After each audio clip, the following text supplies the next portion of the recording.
जंगल में एक खतरनाक झील थी। वहाँ दिन भर तो कोई घटना नहीं होती, पर थोड़ा सा भी अंधेरा छाते ही वो झील एक खूनी झील बन जाती। उस दौरान जो भी जानवर उस झील पर पानी पीने आ जाता, वो जिंदा वापस नहीं जाता। कहा जाता आज तक किसी को उसका पता नहीं चला था। यही वजह थी कि जंगल के सारे जानवरों ने, यहाँ तक कि जंगल के राजा शेर ने भी उस झील को खूनी झील घोषित कर दिया था।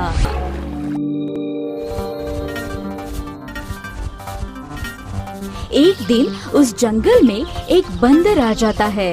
उसकी और खरगोश की मुलाकात होती है। बंदर भाई, कौन हो तुम? पहले तो कभी इस जंगल में तुम्हें नहीं देखा।